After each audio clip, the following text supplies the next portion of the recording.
So I've had this iPhone 15 for around a year because it's been out for a year. But I'm going to talk about my experience with it and should you buy it or should you just go for the 16 or upgrade to a 16 if you have a 15. So let's first talk about cameras. So the camera has been quite satisfactory for me. They can film 4K as iPhones have been doing for a while, 4K 60, and the quality is good. It's crisp with photos and videos. The 2x zoom lens is also pretty good and pretty useful. The one problem I have with it is that it overheats a lot when I'm filming, and sometimes I'll have to take a little break, just set the phone on the side for it to cool down before I can start filming again. But overall, the camera quality is good, the photos are good, the 2x zoom lens is good, depth of field is good. And action mode can go up from 2.8K to HD, which is a noticeable difference. Build quality. So the build quality on this phone is good. The matte texture on the back is a very nice addition, contrary to the glass we had before, which got fingerprints all over it. Though if you do put a case on your phone, which probably most of you do, it doesn't really matter. I do have a little dent on the frame from it falling out of my pocket while sitting on a chair, but overall the phone is very sturdy and well built. It's built like an iPhone, and iPhones usually have good build quality. So what are some disadvantages to this phone? So obviously the 60Hz display, as I've said before, but if you have never actually used the 120Hz display, you obviously won't feel a difference. Next up is the color, because the colors for the 15 are, for some reason, really pale. So I got the blue, but to me it just looks white. To some other people it looks like a really pale blue. And then battery life, as I said, battery life is satisfactory for me, but it's not for everyone.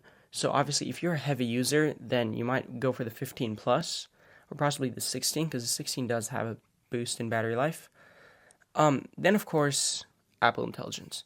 So if you actually care about all these AI features like rewrite, image cleanup, smarter Siri, email sorting, email summarization, all this stuff, then yes, go for a 16, 16 Pro, or a refurbished 15 Pro. But if you don't really care about Apple Intelligence, then you might as well just get this phone, because the main selling point, obviously, for the 16 is Apple Intelligence.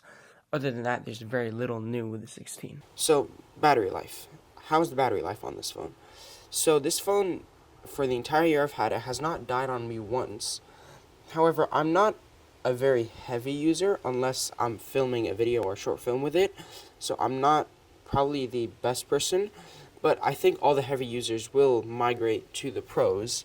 But if you watch some other channels' battery tests, it says around 7 hours of usage, and on the Apple website it says 20 hours of video playback and 80 hours of audio playback, but of course that's according to Apple.